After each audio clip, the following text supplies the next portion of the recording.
Spit runs slower than you'd think. That's the thing nobody tells you. It hangs there for a second, warm and humiliating, sliding past your cheekbone while your own son watches to see what you'll do about it. I didn't flinch. I didn't yell. I picked up my napkin, wiped my face like I was blotting gravy, and set the napkin back down on the table next to my fork.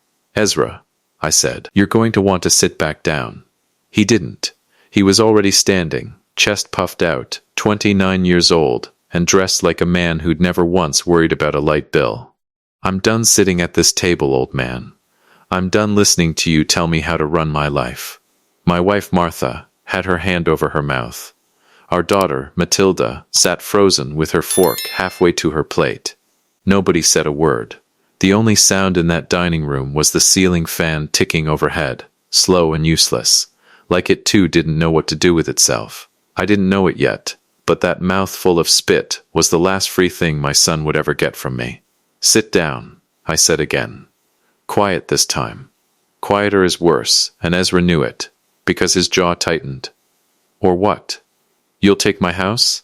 The house you gave me? He laughed. And it wasn't a nice laugh. Face it, Dad, you're not scary. You're just old. I looked at Martha. She gave me the smallest nod, the kind of nod 31 years of marriage teaches you to read like scripture.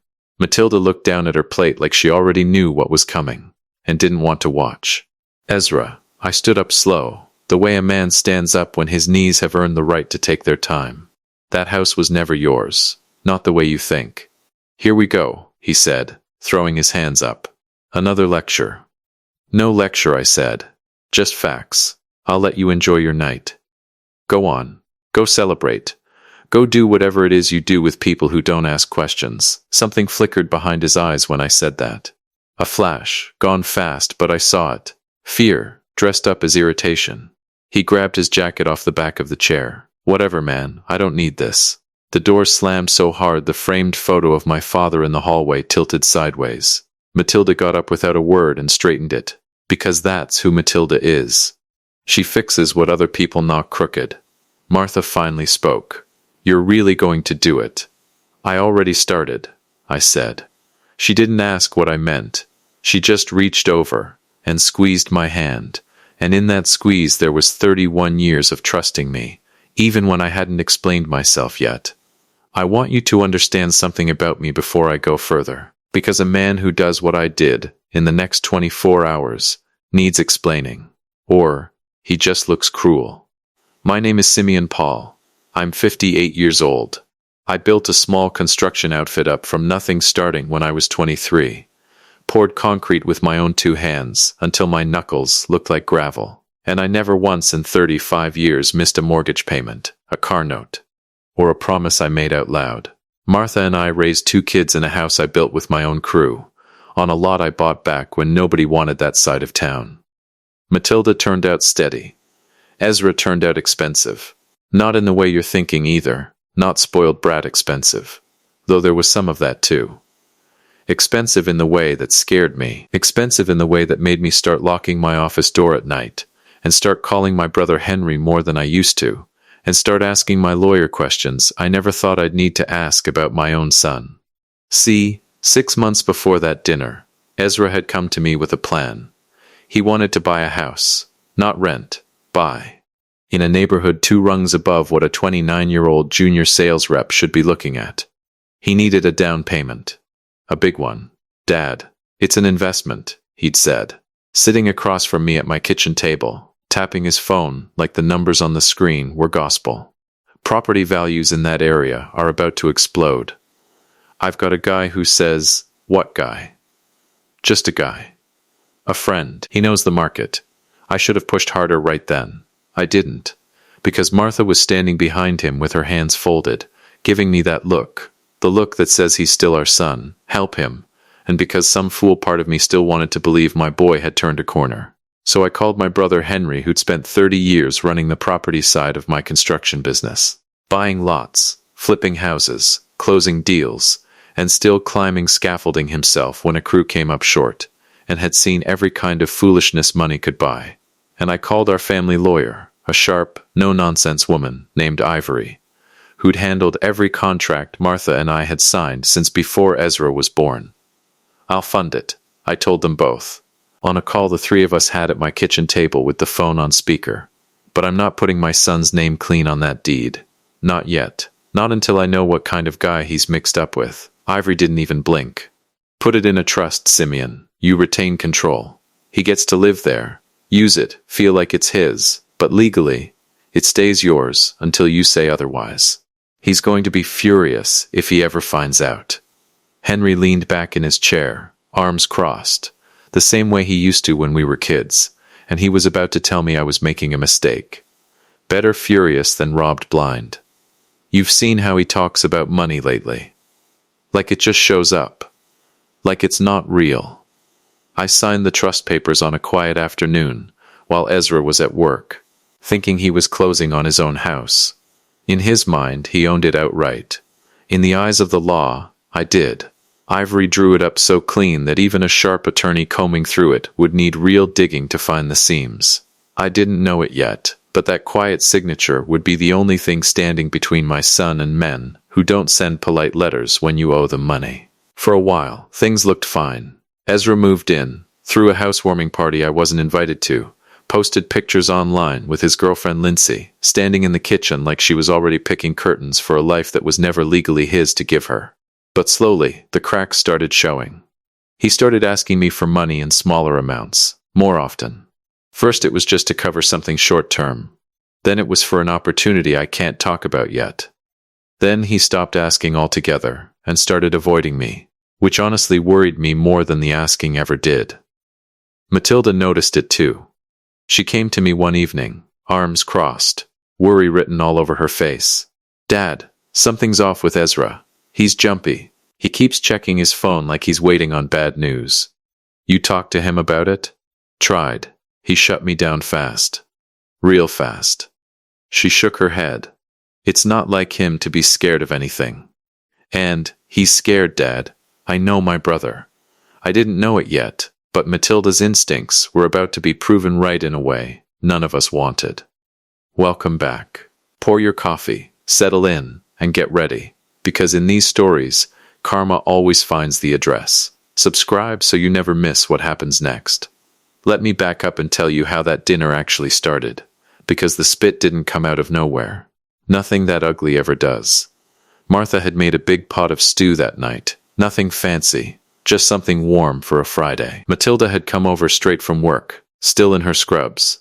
Ezra showed up 20 minutes late, like always, phone in hand, barely looking up when he sat down. "Long day?" Martha asked him, sliding a bowl in front of him. "Long month," he said, not looking up from his screen. "You could put that down for 10 minutes, I said. Not sharp, just a nudge." "I could," he said, and didn't. Matilda tried to smooth it over the way she always does. "So how's the house? You said you were getting new counters?" "Counters got pushed," Ezra said. "Cash flow thing." Temporary, that word cash flow landed on me wrong. I'd heard him use it 3 times in 2 months, and every time it meant something different was short. "What kind of cash flow thing?" I asked. "Nothing, Dad. It's handled." "Is it the same thing as last month, or a new thing?" He finally looked up. "Why does it matter? It's my money." "Because I asked Ivory to run a title check on the property 2 weeks ago," I said. "And there's a lien filed against it that neither of us put there." The table went quiet. Martha's spoon stopped halfway to her mouth. Matilda's eyes flicked between us like she was watching a car accident happen in slow motion. "You had someone check my house?" Ezra's voice climbed. "You went behind my back?" "I went behind nobody's back. My name's still on that deed, Ezra. I have every right to know what's happening to a property I hold. It's not your property. It's my house. You gave it to me. I never said gave. I said, calm, even. You assumed gave. There's a difference, and it's a difference that's about to matter a lot more than you think." He shoved his chair back an inch, jaw working. "So what, you're spying on me now? Checking up on me like I'm some kid? I'm checking up on you because you're acting like one." That's when his face went dark red, the kind of red that means a person stopped thinking and started reacting. "You don't know anything about my life. You sit here in this house you built 40 years ago, acting like you're still relevant, like your way is the only way anybody's supposed to make money." "Ezra," Martha said quietly, a warning. He didn't hear it. You want to know what cash flow thing? You want to know what's really going on? Fine. I owe some money. Big deal. Everybody owes money. You act like it's the end of the world. How much? I asked. Doesn't matter. How much, Ezra? It doesn't matter, he shouted, standing so fast his chair scraped hard against the floor. You don't get to sit there and judge me for taking a risk when everything you got from being scared your whole life. I'm not you. I'm not going to spend my 30s pouring concrete just to be safe. Being safe kept a roof over your head your whole childhood, I said. Don't confuse safe with small. Whatever. He grabbed his water glass, drained it, slammed it down. I'm so sick of this. Sick of you acting like you're the only one who ever built anything. Sick of you treating me like I'm still 16. Sit down, Ezra, I said again, the way I'd say it 100 times over the years, expecting the same result I always got. I didn't get it this time. He leaned across the table, close enough that I could see the veins standing out on his temple, and he spit in my face. That's the moment I already told you about. The napkin. The cold quiet. What happened after? You know. After Ezra stormed out that night, I sat back down at the table, picked my fork back up, and finished my plate. Cold as it had gone. Martha watched me the whole time like she was waiting for the mask to crack. You're really that calm?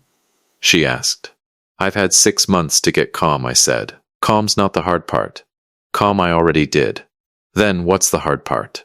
I set my fork down, making sure our son is still alive to be mad at me tomorrow.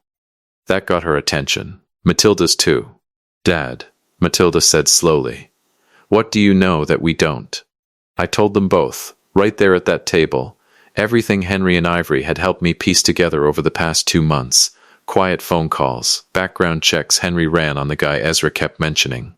A name that kept surfacing in county records tied to properties that went from owned to foreclosed to mysteriously settled almost overnight. A man named James, who ran what looked, on paper, like a private lending group, and underneath that paper ran something with far sharper teeth. Ezra owes him money, I said. A lot of it. And I don't think it's the kind of debt you settle with a payment plan and an apology. Martha's hand went to her chest. How much? Enough that James has started asking around about where Ezra lives. The room went very still. Which is why I said, the house needs to stop being a place James can find him comfortable in. It needs to stop looking like a soft target. Matilda's eyes went wide. You're going to sell it. Tonight, I said. Before Ezra even wakes up tomorrow.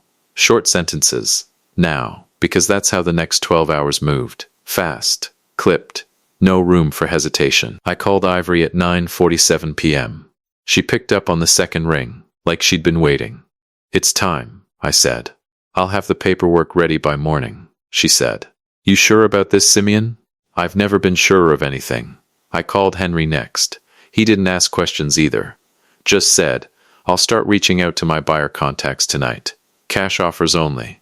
We don't have time for financing delays.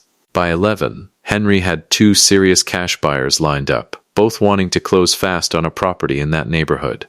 By midnight, Ivory had drafted the sale authorization, using the trust's authority, my authority, to move forward without a single signature from Ezra required. Because legally, he'd never needed to sign anything, to lose a house he never owned. Martha sat beside me at the kitchen table the whole night, making coffee neither of us drank, watching me work like she was watching a surgeon operate on someone she loved. Around midnight, she finally asked the question I could tell had been building for hours. What if we're wrong? She said.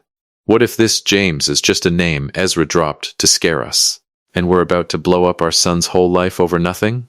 Then I'll buy him a nicer house in 6 months and we'll laugh about it, I said. But Martha, listen to me. Henry doesn't scare easy. Ivory doesn't scare easy. Both of them looked at what they found and told me to move fast. I trust their read more than I trust Ezra's version of events. Because Ezra's been lying to us for months. He's still our son. I know that better than anybody in this house, I said. That's exactly why I'm doing this. If I'm wrong, we lose some money and some pride. If I'm right, and I do nothing, we lose him. Martha was quiet for a long moment, turning her coffee mug slowly on the table without drinking from it. Okay, she said finally. Okay. Do it. But Simeon, when this is over, however it ends, you bring our boy home. Whatever that costs. I intend to, I said. One way or another. You know he's going to hate you for this, she said around 1 a.m. He can hate me alive, I said. That's the whole point. By 6 a.m., the sale was in motion. By 9 a.m., movers I'd hired, quiet, professional, no logos on the truck, were pulling furniture out of Ezra's house while he was still asleep in Lindsay's apartment across town, unaware his entire life was being boxed up and hauled out from under him. I didn't gloat. I didn't feel triumphant. I felt like a man performing an amputation on someone who was still numb from the anesthesia, knowing the pain was coming, knowing it had to. By noon, the house had a new owner. By 1, Ezra's furniture, his clothes, his framed pictures, even the ridiculous neon sign he'd hung in his home office that said "Hustle Harder," sat stacked in a storage unit 40 minutes outside the city, under my name, not his. I took it all back. Every piece of it. He found out around 3 that afternoon, when he showed up at what he thought was his front door, and a stranger answered it instead. My phone rang at 3:14 p.m. I let it ring twice before I answered. Dad, his voice cracked on the word. Dad, what did you do? There's some woman in my house. She says she bought it. She says it's not mine. Dad, what is going on? I sold it, I said. Silence then. You what? You can't do that. That's my house. It was never your house, Ezra, it was mine. It's always been mine. That's insane, that's not. Dad, I need that house, you don't understand. There are people. He stopped himself. Too late. People like who, Ezra? Nothing but breathing on the other end. Fast, shallow breathing. I have to go, he said, and hung up. I didn't call back. Martha wanted me to. Matilda begged me to. I told them both the same thing. He needs to feel it land before I say another word. He needs 1 full day of standing in the wreckage he built, before he ever hears my voice again. That night, I didn't sleep. Neither did Martha. We sat in the living room with the lights low, and every time a car passed outside, both our heads turned toward the window like a couple of nervous dogs. Around 11 p.m., Matilda called. Dad, I just talked to Lindsay. She's freaking out. She said 2 men came by her apartment building tonight looking for Ezra. Big men. Said they weren't leaving without an answer about the money. There it was. Confirmation. James's people were already circling, and the house, the soft, easy, findable house, was no longer there for them to circle. Is Ezra with her? He left an hour ago. She doesn't know where he went. I hung up and looked at Martha. It's starting. What's starting? The part where he realizes I didn't take everything to hurt him, I said. I took it so there'd be nothing left for anyone else to take him over. My own phone rang 40 minutes later. Unknown number. Area code I didn't recognize. I almost let it go to voicemail. Something told me not to. Simeon Paul? The voice was calm. Too calm. The kind of calm that costs a man nothing, because he's never had to be afraid of anything in his life. Who's asking? You can call me James. I believe you know my name already, given the calls you've been making about me. My stomach went cold, but I kept my voice level. Martha, sitting beside me, went stiff when she heard the name leave my mouth. I know enough, I said. Then you know I'm a reasonable man, James said. Your son owes me a significant amount of money. I understand you sold the house out from under him today. Smart move, actually. Clean asset, no complications. Very tidy. That house was never his to lose. Semantics, James said, and I could hear the smile in it. Here's what isn't semantics. Mr. Paul, the debt is real. It's owed to me, not to a house, not to a trust, not to a clever lawyer. To me. Personally. And I collect personally. One way or another. You'll get your money, I said. Every dollar he legitimately owes. Paid the legitimate way, not 1 cent more, and not one threat closer to my family. Threats, James laughed, soft and unhurried. I haven't threatened anyone, Mr. Paul. I've simply had men drive by places your son spends time. Looking, that's all. Looking costs nothing. Looking at my son's girlfriend's building is looking at my family, I said, and I don't respond well to men looking at my family. There was a pause, the first real pause in the whole call, like he was recalculating something. You've got some nerve, James said, for a man whose son got himself into this mess. My son's a fool sometimes, I said, but he's my fool, and I've spent 35 years making sure nobody takes anything from this family without a fight. You want your money, you'll get it. Clean, documented, through people whose names go on paper. You want a war instead, you'll find out real quick that a construction man knows 100 ways to make a problem disappear that never show up in a police report. Silence stretched a long few seconds. I like you, James said finally, and somehow that was worse than if he'd cursed me out. Have your lawyer call my people tomorrow. We'll talk numbers. Tell your son the clock's still running, though. My patience isn't. The line went dead.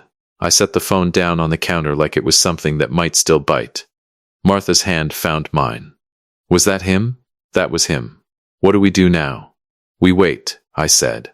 For 24 hours to run out, and for our son to come home and find out exactly how much all of this costs. 24 hours. That's what it took. At 3:14 the next afternoon, exactly a day later, like some cruel clock had been counting down the whole time, my doorbell rang. I opened it to find my son standing on my porch, looking like a man who hadn't slept, hadn't eaten, and hadn't showered since the last time I saw him. His eyes were rimmed red, his hands were shaking. Dad, he said, voice breaking on the word in a way it hadn't in 15 years. Dad, please, I need help. I messed up. I messed up so bad. I didn't say anything. I just stood in the doorway, arms crossed, and let him say it. There's a man, he said, the words tumbling out fast. Desperate. James, I owe him money. A lot of money. I thought the house. I thought I could use the equity. I thought I had time. But he says I don't have time anymore, he says. His voice cracked again. He says if I don't pay by the end of the week, he's going to make an example out of me. Dad, these aren't normal people. These are dangerous people. I know, I said. He blinked. You know? I've known for 2 months. He stared at me like I'd slapped him. Then why didn't you tell me? Why didn't you stop me? I tried, I said. You spit in my face instead of listening. His jaw worked, but no words came out. Behind him, on the street, a car idled at the curb, dark windows, engine running, not moving. My son's eyes darted to it every few seconds, like a rabbit checking for the hawk's shadow. Are they following you? I asked. He swallowed hard. I think so. I don't know. I don't know anything anymore. I looked past him at that car for a long 3 seconds. Then I stepped back and opened the door wider. Get inside, I said. Now he moved fast, faster than I'd seen him move in years, and I shut the door behind him and locked it. Martha came around the corner from the kitchen, took one look at her son's face, and pulled him into a hug he didn't deserve yet, and cried into his shoulder like he did. I didn't hug him. I stood by the window and watched that car for another full minute until it finally pulled away. Sit, I told him, once Martha let go. We're going to talk, and you're going to tell me everything. Every name, every dollar, every promise you made to people who don't forgive debts. They collect on them. He sat. For the first time in longer than I could remember, my son actually listened. Tell me what happened at Lindsay's last night, I said. Everything. Don't leave anything out. Ezra's hands were still shaking around the water glass Martha had set in front of him. I was in the bathroom when I heard pounding on the door. Not knocking. Pounding. Lindsay answered it before I could stop her. And? 2 guys. Big. One of them had a folder in his hand like he was there for a delivery or something. Except he wasn't smiling. Ezra swallowed hard. He asked Lindsay if Ezra Paul lived there. She said no. Said she didn't know an Ezra. She's smart. She lied fast. Did they believe her? I don't know. The other one just said, tell him James is done waiting. Tell him the number's still the number, and it's not getting smaller by the day. Then they left. Just like that. Didn't force their way in. Didn't threaten her directly. Just said it. And walked away, like they had all the time in the world. And you? I climbed out the bathroom window, Ezra said. Voice cracking with something close to shame. Left her standing there scared out of her mind, and I climbed out a second-story window like a coward and I didn't even look back. What did Lindsay say when you called her after? Ezra's jaw tightened. She said, "You need to fix this, Ezra, or you need to stay away from me until you do. Because I'm not raising my hand to open my own front door, wondering if it's men looking for you." She hasn't answered my calls since. I sat with that for a moment, watching my son's face. The fear in it, yes. But underneath the fear, for the first time, something that looked like shame, that had nowhere left to hide. "Good," I said finally. He blinked. "Good? Dad, she's terrified because of me." "Good that you finally see what your recklessness costs other people," I said. "Not just you. Her, your mother, your sister. Me, you've been living like debts or private business. They're not. Not when men like James collect them." Over the next hour, it came out in pieces, ugly and jagged. Ezra had gotten pulled into a private lending circle, through a coworker, just a side thing, he kept calling it. Like saying it's small, made it smaller. He'd borrowed to invest in something that collapsed within weeks. Then he'd borrowed more to cover the first loan. Then more to cover that. James wasn't a bank. James was the kind of creditor who didn't send letters. He sent men. Quiet men. Patient men. Men who waited outside apartment buildings at night and made polite, terrifying small talk about understanding your situation. The number, when Ezra finally said it out loud, made Martha go pale and made me go very, very quiet. "How much of that house's value did you already borrow against, behind my back?" I asked. Before I even knew any of this. Ezra's silence answered for him. "You tried to mortgage a house you never owned," I said slowly, "to a man who collects debts with his fists." "I didn't know he was like that when I started," Ezra said, voice small. "I swear, Dad, I didn't know." "You knew enough to hide it from me," I said. "You knew enough to spit in my face, rather than admit you were drowning." He had nothing to say to that. Good, he shouldn't have. Here's what you need to understand about the next part. Because it's the part where a lot of people expect a soft ending. And there isn't going to be one.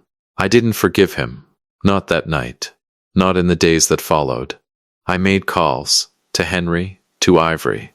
And eventually, through a contact of Henry's who worked adjacent to people who worked adjacent to men like James. To someone who could act as a go-between. It cost me money I'd spent 35 years building. Money meant for my retirement. Money meant for Matilda's future. Money that should never have had to touch a man like James at all. Ivory called me 2 days later. "I spoke with James's people this morning," she said. "They're willing to settle, but not cheap. And not on a payment plan. Lump sum. All at once.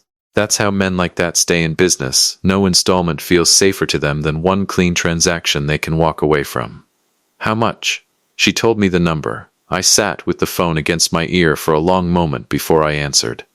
"Do it," I said. "Simeon, that's most of what you've got set aside for retirement. I know what it is. You could let the courts get involved instead. Report the threats. Get protection. And how long does that take, Ivory? Weeks? Months?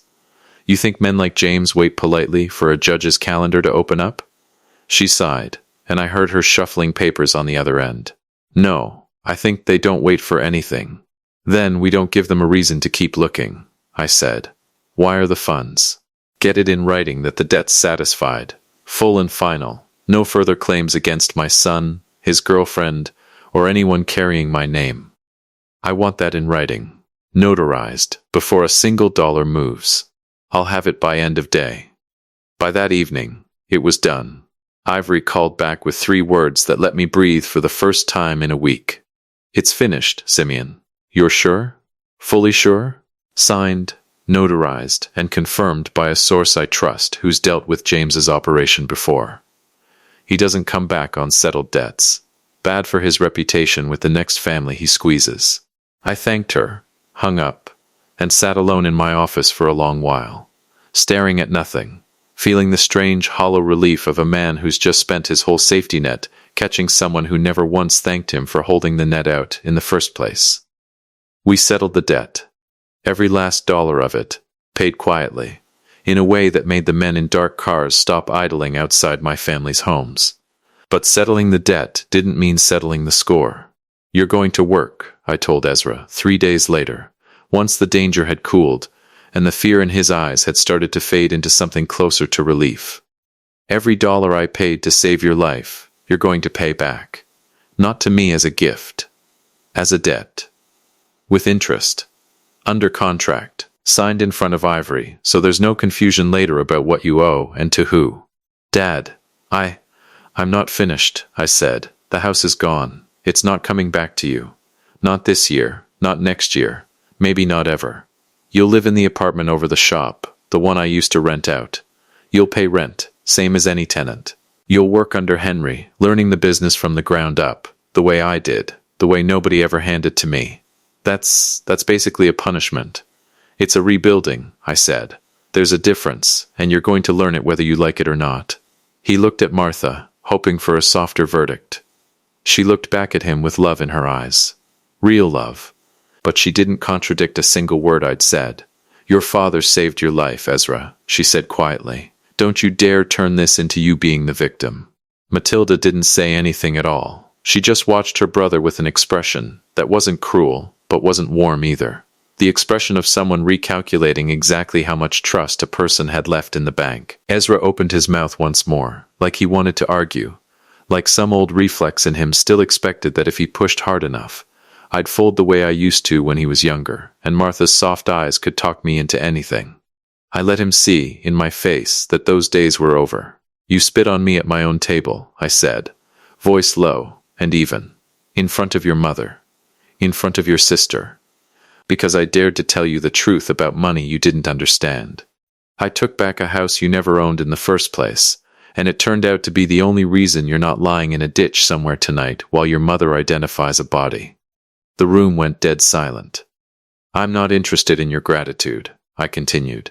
I'm not interested in your apology, either, not yet, because words are cheap, and you've spent every one of yours already. What I'm interested in is watching you build something with your own hands, for the first time in your life, under my terms, on my timeline, until every dollar and every ounce of trust you burned is paid back in full. And if I don't want to? His voice had a flicker of the old defiance in it, weak, but still breathing. You make it sound so simple, Ezra said before I could answer, some of the old fire trying to come back into his voice even sitting there wrecked and unshaven, like I had some kind of choice. Like anybody explained to me how any of this worked before I signed anything. Nobody forced you to borrow money from a man who doesn't send letters, I said. That choice was all yours. And the trust? He shot back. You never told me about that either. You let me believe I owned something for 6 months. That's not exactly honest, Dad. No, I agreed. It wasn't. And I'd do it again. Because an honest mistake with a house is a lot cheaper than an honest mistake with your life. I chose which lie to tell you. You never gave me the chance to choose the truth. That landed. I watched it land, watched some of the fight go out of his shoulders. So what, I just say yes to everything and that makes us even? He asked, quieter now. Nothing makes us even, I said. Not for a long time. Maybe not ever, completely, but work makes us square on the numbers. Which is the only part of this I can actually put back together, with paperwork. The rest, you rebuild slower, and you rebuild it by showing up, not by talking about showing up. Then that car outside my house yesterday, I said, nodding toward the window, is still somewhere out there, looking for the version of you that thought he could handle grown men's money with a boy's understanding of consequences. The door's right there. Your choice. He didn't move toward the door. He sat there, shoulders sinking, and for the first time since he was small enough to sit on my knee. My son looked at me like he was actually afraid of disappointing me, instead of afraid of being told no. Okay, he said finally, barely above a whisper. Okay, I'll do it. Whatever you want. Not what I want, I said, standing up, done with the conversation. Done for the night. What you owe. I walked out of that room without looking back, because there was nothing warm left to give him yet. And I wasn't going to pretend there was just to make the evening feel resolved. Weeks passed. Ezra moved into the apartment above the shop, smaller than his old bedroom growing up, let alone the house he thought he'd owned. He started work with Henry at 6 in the morning, Hauling supplies, learning contracts, learning what it costs, really costs, in hours and blisters and humility, to build something instead of borrow your way into looking like you had. I stopped by the job site myself, about 3 weeks in, unannounced, the way I used to check on my own crews, back when my knees still let me climb scaffolding without complaint. I found Henry standing over a stack of lumber, arms crossed, watching Ezra struggle to load a hand truck the wrong way for the 3rd time. "You're doing that backwards," Henry said, not even looking up from his clipboard. "I've got it," Ezra said through gritted teeth, tipping the load again, closer to dumping the whole stack on his foot than actually moving it. "You don't got it. You've had it backwards for 3 days. Henry finally looked at him. Feet shoulder width, center of gravity low. "Push, don't pull. I've told you this. I heard you the first time. Then why do I have to say it a 4th time?" Ezra set the hand truck down hard enough that a couple of 2x4s slid off. He didn't curse. He didn't storm off. He just exhaled, long and slow, bent down, picked the boards back up, and repositioned his feet the way Henry had shown him. "Better," Henry said, and went back to his clipboard like it cost him nothing to say. I stood off to the side, out of sight behind a stack of drywall, and watched my son do something I hadn't seen him do in years, try again without an audience to perform for. Henry spotted me on his way to the truck for more supplies. "You checking up on him or checking up on me?" "Both," I said. "He's not bad," Henry said, low enough that Ezra couldn't hear. "Slow, soft hands, but he shows up on time, and he doesn't run his mouth anymore. That's new. He say anything about the debt? Every week, like clockwork. Asks me how much longer, does the math out loud, checks his own numbers twice." Henry shrugged. Man who checks his own math twice is a man who's finally scared of getting it wrong. That's not the worst thing that could happen to him.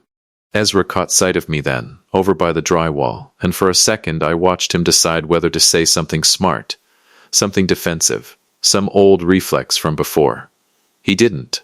"Afternoon, Dad," he said instead, wiping his hands on his jeans. "Come to see if I fall on my face?" "Came to see if you'd get back up when you did," I said. He almost smiled. "Almost," asked Henry. "I've fallen on my face plenty." "He gets back up," Henry said, already walking off toward the truck. "Every time. I'll give him that. I didn't stay long after that. Didn't need to. I'd seen what I came to see.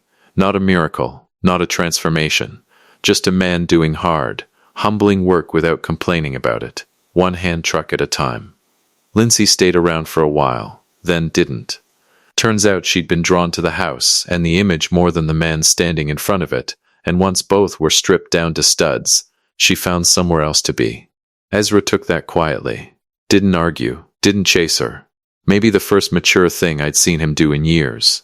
Matilda checked on him sometimes, brought him dinner some nights when the shop ran late.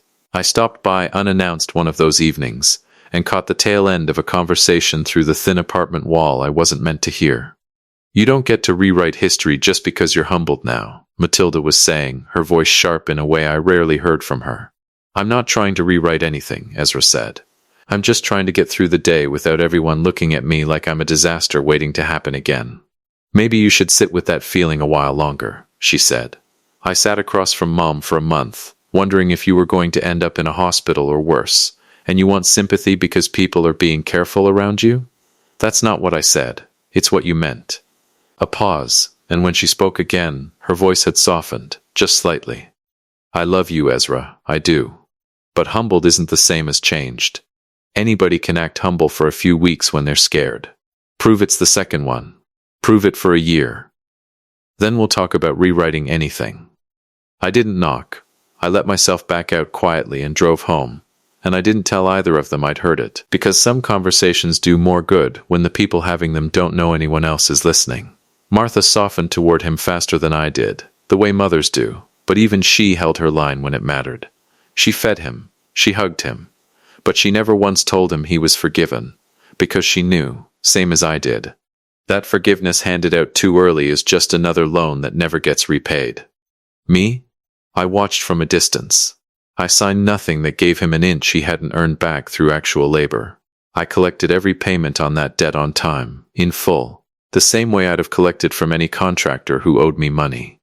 I didn't do it to be cruel. I did it because the moment I let that debt slide even once, everything I'd protected him from would have been for nothing. The trust, the sale, the quiet negotiation with dangerous men, all of it would collapse back into the same soft, spoiled foundation that got him into that mess to begin with.